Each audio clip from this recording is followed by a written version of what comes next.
العالمين والعاقبة للمتقين والصلاة والسلام على سيد المرسلين وعلى آله وأصحابه أجمعين أما بعد فأعوذ بالله من الشيطان الرجيم بسم الله الرحمن الرحيم اقرأ باسم ربك الذي خلق خلق الإنسان من علق اقرأ وربك الأكرم الذي علم بالقلم علم الإنسان ما لم يعلم كلا إن الإنسان ليطغى أن رآه استغنى إن إلى ربك الرجعى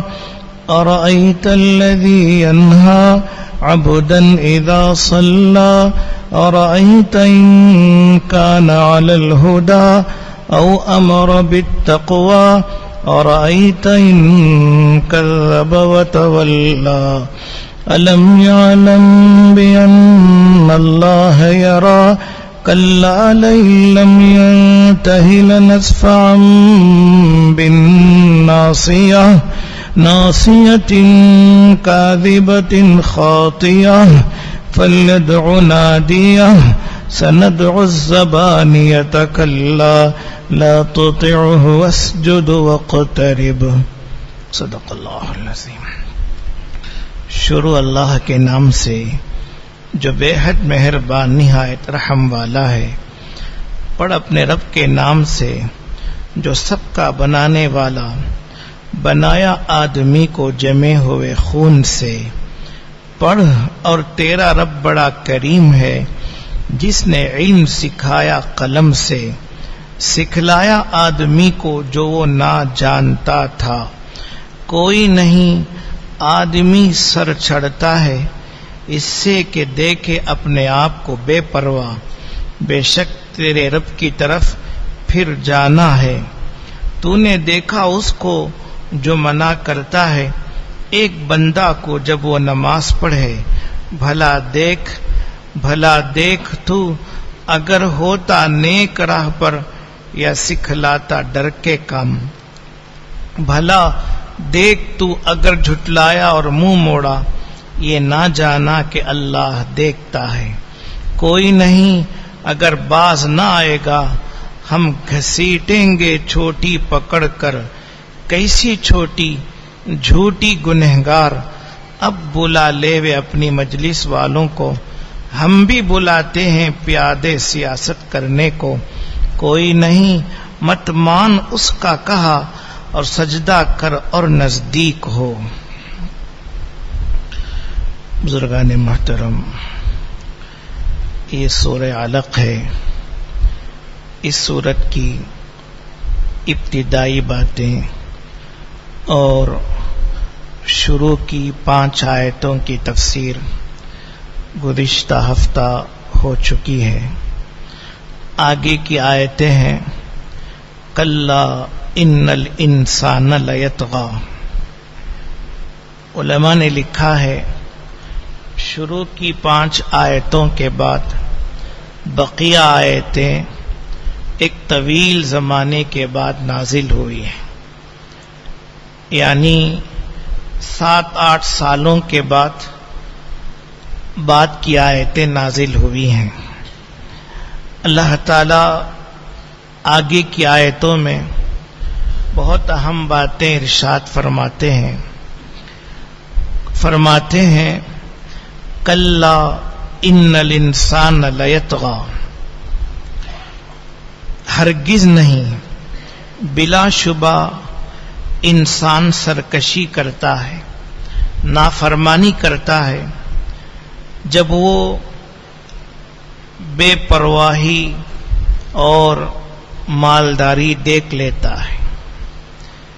عموماً یہ بات ہوتی ہے کہ انسان جب تک دوسرے کا محتاج رہتا ہے تو تابع بن کر رہتا ہے، فرما بردار بن کر رہتا ہے، جب اپنے اندر قوت دیکھتا ہے، طاقت دیکھتا ہے، مال دیکھتا ہے، تو پھر وہ سر اٹھاتا ہے، سرکشی کرتا ہے، نافرمانی کرتا ہے۔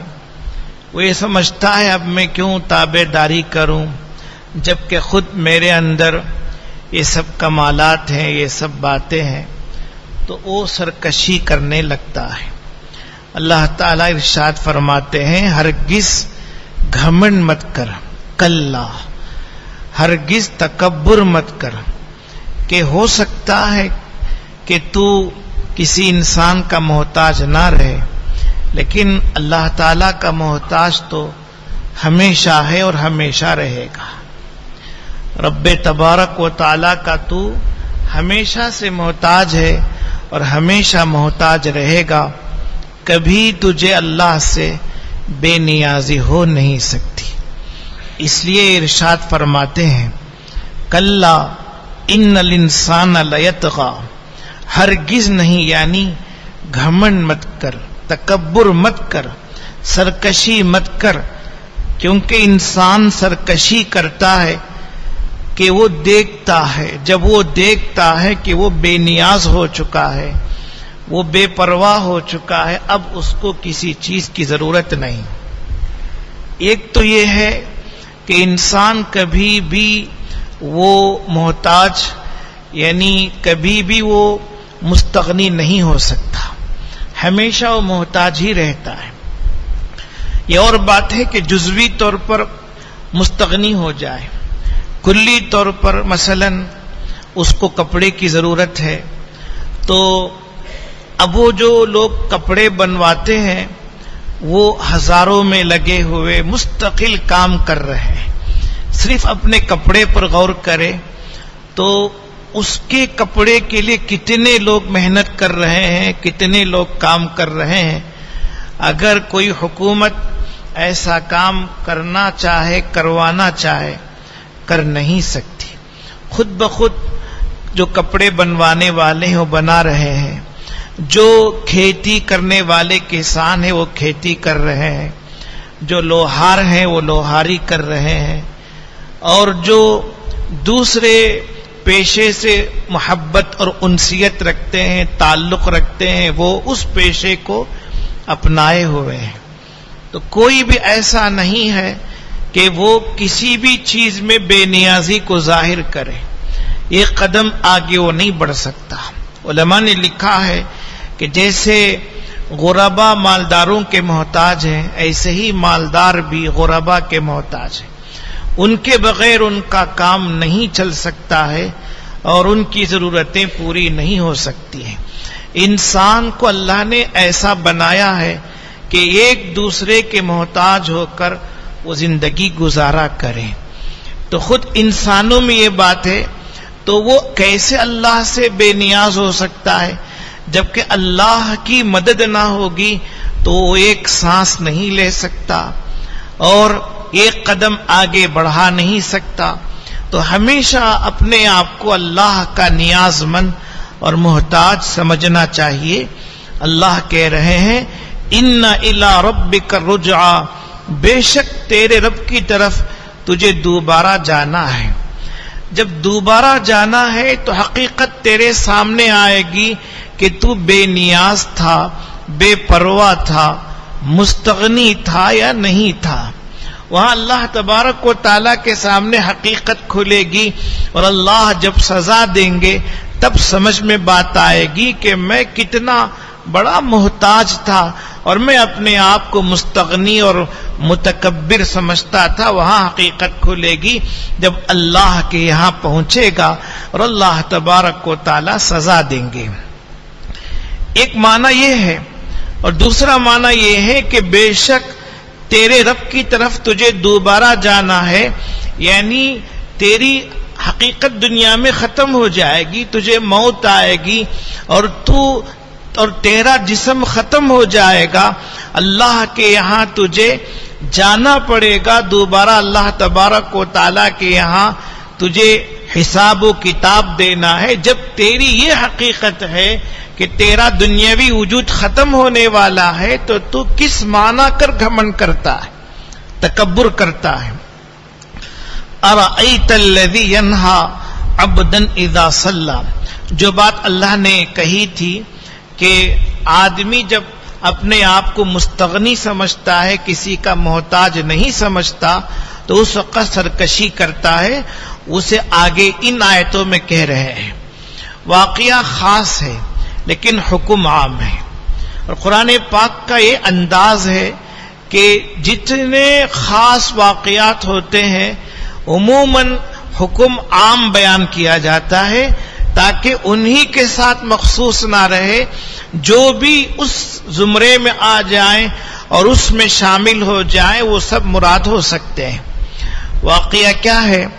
اللہ کے پیغمبر جناب رسول اللہ صلی اللہ علیہ وسلم کو جب اللہ کی طرف سے نماز پڑھنے کا حکم دیا گیا تو آپ علیہ السلام بیت اللہ پہنچ کر بیت اللہ کے پاس نماز پڑھتے تھے. کبھی مقام ابراہیم کے پاس، کبھی کہیں کبھی کہیں. ابو جہل اور اس کے جو لوگ تھے، ہم نوا تھے، ان کو آپ کی نماز بہت کھلتی تھی اور بہت دشوار معلوم ہوتی تھی آپ کا نماز پڑھنا. ابو جہل نے آپ علیہ السلام کو کئی بار منع کیا کہ آپ یہاں نماز نہ پڑھیں. ایک دن کا واقعہ ہے، اللہ کے نبی علیہ السلام مقام ابراہیم کے پاس نماز پڑھ رہے تھے. ادھر سے ابو جہل گزرا اور اس نے آپ کو سخت اور بہت ہی سخت لہجے میں ڈانٹا اور یہ کہا کہ میں تم کو بارہا منع کر چکا ہوں، پھر بھی تم یہاں نماز پڑھتے رہتے ہو.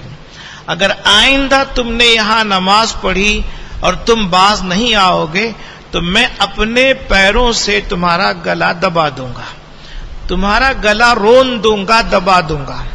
اللہ کے پیغمبر علیہ السلام نے بھی اسے سخت لہجے میں جواب دیا اور ڈانٹا کہ یہ اللہ کا حکم ہے تو کون ہوتا ہے منع کرنے والا. تو اس وقت ابو جہل نے کہا کہ تم مجھے کیوں اور کس وجہ سے دھمکی دے رہے ہو، جبکہ میرا جتھا بڑا ہے، میری جماعت تم سے کہیں زیادہ ہے. اگر میں حملہ کرنے کے لیے آ جاؤں تو پھر میرا مقابلہ مشکل ہے.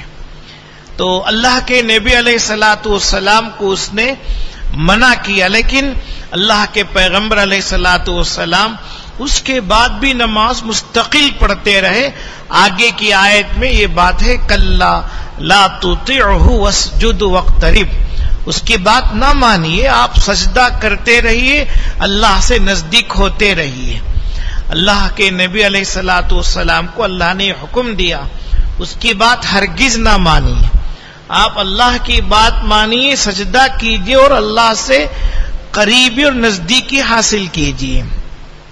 تو ایک دن کا واقعہ ہے، اللہ کے پیغمبر علیہ السلام کو اس نے دیکھا کہ آپ کعبۃ اللہ کے پاس نماز پڑھ رہے ہیں، تو وہ آپ کو اپنے پیر سے روندنے کے لیے چلا، گلا دبانے کے لیے. جب قریب ہوا تو پھر پیچھے ہٹنے لگا.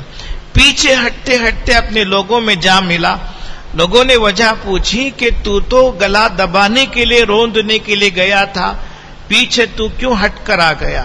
تو اس نے کہا کہ میں نے آگ کی خندق دیکھی، آگ کی خندق، بڑے بڑے گڑھے دیکھے اور اس میں پردار پر رکھنے والے بہت سے نظر آئے، بہت سے پر رکھنے والے نظر آئے، اس لیے میں پیچھے ہٹ گیا. اللہ کے نبی صلی اللہ علیہ وسلم نے فرمایا وہ جو پردار تھے وہ فرشتے تھے. خدا کی قسم اگر وہ آگے بڑھتا تو فرشتے اس کی بوٹی بوٹی کر دیتے، ٹکڑے ٹکڑے کر دیتے اور کھلم کھلا دنیا دیکھتی. فرشتوں کی سزا جو اس کو ہوئی اور فرشتوں کی جو مار اس پر پڑی اس کو دنیا دیکھتی اور کھلم کھلا اس کو دیکھتی. تو اس نے اپنی آنکھوں سے دیکھا. اور فرشتے پر والے ہیں، اللہ نے اس کا ذکر قرآن میں کئی جگہوں میں کیا ہے. ایک جگہ اللہ کہتے ہیں اولو اجنحۃ مثنی وثلاث ورباع، کسی کے 2 پر ہیں، کسی کے 3 پر ہیں، کسی کے 4 پر ہیں. تو جیسے اللہ نے بنایا ہے اللہ جانتے ہیں. تو فرشتے اس کی بوٹی بوٹی اور اس کے ٹکڑے ٹکڑے کر دیتے. تو اس کے بعد اسے کبھی ہمت نہیں ہوئی. اللہ کے پیغمبر علیہ الصلوۃ والسلام اور آپ کے ساتھی نماز پڑھتے رہے اور اللہ تبارک و تعالی سے قرب حاصل کرتے رہے. اس نے جو بات کہی اس کا جواب بھی آخر میں ہے کہ اس نے کہا میرا جتھا بہت بڑا ہے، میری جماعت بہت بڑی ہے، آپ میرا کچھ نہیں بگاڑ سکتے. اللہ نے آخر میں چیلنج کیا ہے کہ اسے چاہیے کہ اپنی جماعت کو بلا لے، اپنی مجلس کو. ہم اپنی مجلس کو بلاتے ہیں، ہم اپنی مجلس کو بلاتے ہیں، پھر دیکھتے ہیں کہ کون کامیاب ہوتا ہے، نجات پاتا ہے. تو یہاں اللہ تبارک و تعالی اسی بات کو نقل کرتے ہیں. اَرَأَيْتَ الَّذِي يَنْهَا، بھلا آپ نے دیکھا اس کو، یعنی عام مخاطب، اے انسان کیا تو نے دیکھا ہے اس شخص کو جو روکتا ہے ایک خاص بندے کو جب وہ نماز پڑھتا ہے. ایک خاص بندے کو یعنی جناب محمد الرسول اللہ صلی اللہ علیہ وسلم کو اور دوسرے مسلمانوں کو بھی. تو یہ ابو جہل کا واقعہ ہے اور ہمارے پیغمبر علیہ الصلوۃ والسلام کے ساتھ پیش آیا تھا واقعہ، لیکن اللہ نے عمومی انداز میں ذکر کیا کہ جو بھی نماز پڑھنے سے روکے گا وہ اس میں شامل ہوگا. جو بھی نماز پڑھنے سے روکے گا وہ اس زمرے میں آئے گا. علماء نے لکھا ہے کہ کسی خاص وجہ سے روکنا اس میں داخل نہیں ہے. یہاں وہ مضمون ہے، وہ بات ہے جو آدمی اپنی نفسانیت کے لیے بلا وجہ شرعی نماز سے روکتا ہے. اَرَأَيْتَ الَّذِي يَنْهَا عَبْدًا إِذَا صَلَّى، بھلا کیا خیال ہے تیرا کہ جب تو دیکھے اس کو جو روکتا ہے ایک خاص بندے کو جب وہ نماز پڑھتا ہے. اَرَأَيْتَ، اور روک بھی اس کو رہا ہے جو ہدایت پر ہے اور دوسروں کو بھی ہدایت کا حکم دیتا ہے اور تقوی کی تبلیغ کرتا ہے. دوسروں کو بھی تقوی کا حکم دیتا ہے، اس کو روک رہا ہے. خود تو فاجر و فاسق ہے اور جس کو روک رہا ہے اس کے اندر دو صفتیں ہیں. ایک تو وہ خود ہدایت پر ہے، متقی ہے، نیک صالح ہے، اور دوسری بات اس کی خوبیوں میں سے یہ ہے کہ وہ دوسروں کو بھی تقوی کی، پرہیزگاری کی تعلیم دیتا ہے اور ان کو تقوی کا حکم دیتا ہے. اللہ کہہ رہے ہیں اَرَأَيْتَ، بھلا تم نے دیکھا، ان کان علی الہدی، اگر وہ ہدایت پر اور نیک راستے پر ہوتا، اگر وہ نیک راستے پر ہو یا وہ سکھلائے تقوی کو. نیک راستے پر ہونا یہ اپنی خوبی کی بات ہے کہ خود ہدایت پر ہے. او امر بالتقوی، یہ دوسروں کو تعلیم دینا، تقوی اور طہارت کی، پرہیزگاری کی تبلیغ کرنا ہے اور حکم کرنا ہے. مطلب یہ ہے کہ اگر ان میں سے ایک بات بھی ہوتی تو نہیں روکنا چاہیے، چھ جائے کہ ان کے اندر دو دو خوبیاں ہیں. خود بھی ہدایت پر ہے، دوسروں کو بھی ہدایت پر لا رہے ہیں، دوسروں کو بھی تقوی اور پرہیزگاری کا حکم دے رہے ہیں، اور ان کے اندر دو دو خوبیاں ہیں، تو ان کو کیسے روک سکتا ہے.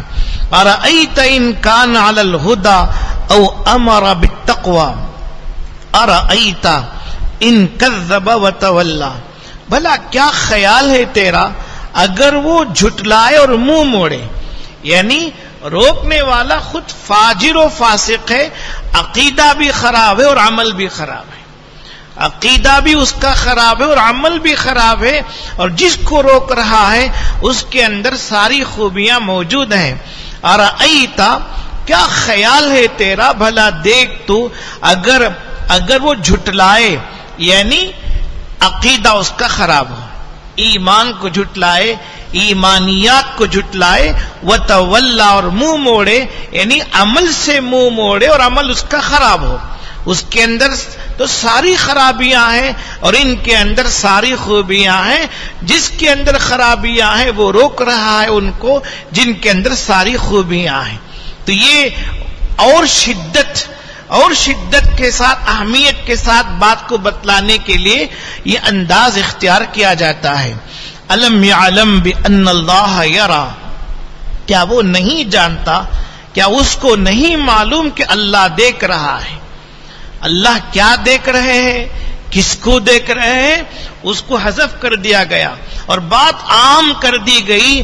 اللہ اس ابو جہل کے عمل کو دیکھ رہے ہیں، جس بزرگ ہستی کے ساتھ یہ معاملہ ہو رہا ہے ان کو بھی دیکھ رہے ہیں. جو دیکھنے پر قادر ہیں وہ سزا دینے پر بھی قادر ہیں، وہ ضرور سزا دیں گے.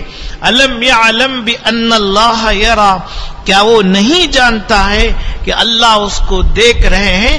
اس لیے آگے کی چیز کو اور آگے کے جواب کو حذف کر دیا گیا تاکہ ساری باتیں اس کے اندر آ جائیں.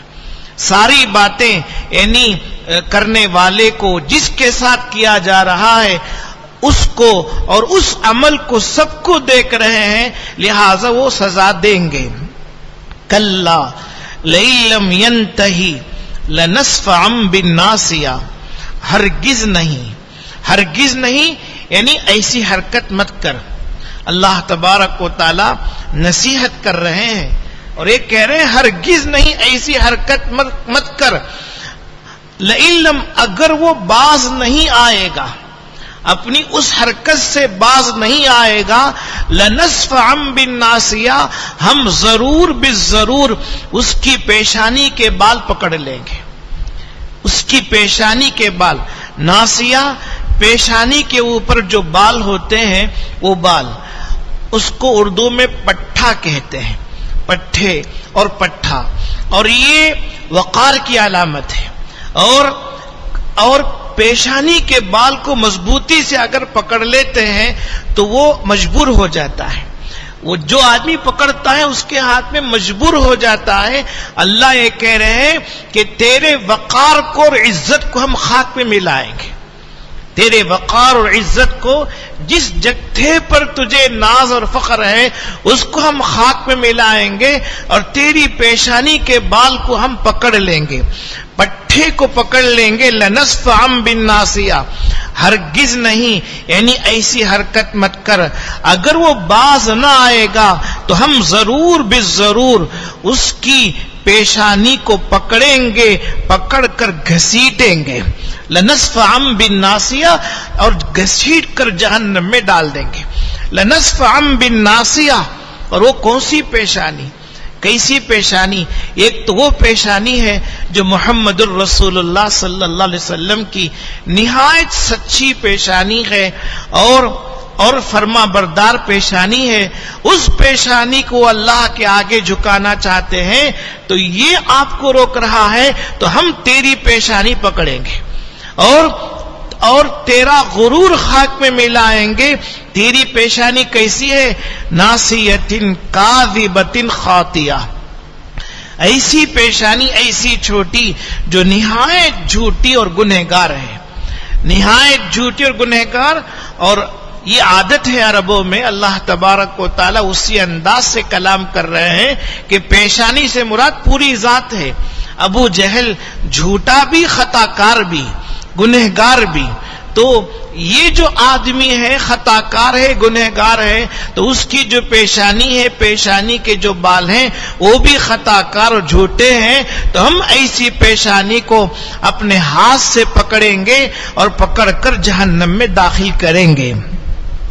فَلْيَدْعُ نَادِيَهُ، بس چاہیے کہ وہ اپنی مجلس والے کو بلا لے، اپنی مجلس والوں کو، اپنے جتھے کو بلا لے. وے سندع الزبانیہ، ہم بھی دوزخ کے فرشتوں کو بلائیں گے، دوزخ کے فرشتوں کو بلائیں گے. اللہ تبارک و تعالی اس سے کہہ رہے ہیں حالانکہ اللہ کو ان چیزوں کی ضرورت نہیں ہے، لیکن اسباب کی دنیا میں بات ہو رہی ہے تو اسی اعتبار سے اللہ تبارک و تعالی کلام فرما رہے ہیں. فَلْيَدْعُ نَادِيَهُ، بس وہ اپنی مجلس والوں کو بلا لے. وے ہم بھی ضرور بلائیں گے. سندو، ہم بھی بلائیں گے الزبانیہ، دوزخ کے فرشتوں کو. دوزخ کے جو پیادے فرشتے ہیں ان کو زبانیہ کہا جاتا ہے. یہ نہایت سخت مزاج اور سخت دل فرشتے ہوتے ہیں. اللہ کہہ رہے ہم ان کو بلائیں گے. حدیث میں آتا ہے اللہ کے پیغمبر صلی اللہ علیہ وسلم فرماتے ہیں اگر ابو جہل بلاتا اپنی مجلس والوں کو تو ضرور اللہ کے فرشتے اترتے اور کھلم کھلا دنیا دیکھتی کہ ابو جہل اور اس کا جتھا اور اس کی جماعت وہ خاک میں مل چکی ہوتی. فرشتوں کی ایک مار سے اللہ تبارک و تعالی دنیا والوں کو کھلم کھلا دکھاتے. اور یہ کوئی زیادہ دن بھی نہیں ہوئے اس کے بعد غزوہ بدر پیش آیا اور غزوہ بدر میں اللہ نے اس کے ساتھ یہی معاملہ کیا اور وہ بہت ہی شان کے ساتھ آیا تھا لیکن اس کو قتل کیا گیا اور اس کی پیشانی پکڑ کر قلیب بدر کے کنویں کے اندر ڈال دیا گیا. اور ایسے کئی قریش کے سردار مارے گئے اور وہ سب ڈال دیے گئے. تو اللہ کہہ رہے ہیں فَلْيَدْعُ نَادِيَ بس وہ اپنی مجلس والوں کو بلا لے. ہم بھی بلاتے ہیں دوزخ کے فرشتوں کو. کلا پھر سے اللہ نصیحت کر رہے ہیں ہرگز ایسی حرکت مت کر. کلا جو بات اللہ نے اس سے پہلے کہی لا تطیعہ. اب آگے اللہ کے پیغمبر صلی اللہ علیہ وسلم کو نصیحت کر رہے ہیں. اللہ تبارک و تعالی تسلی دے رہے ہیں اے پیغمبر آپ اس کی بات نہ مانیے. آپ اس کی بات نہ مانیے. واسجد واقترب اور سجدہ کیجئے اور اللہ سے نزدیکی اور قربت حاصل کیجئے.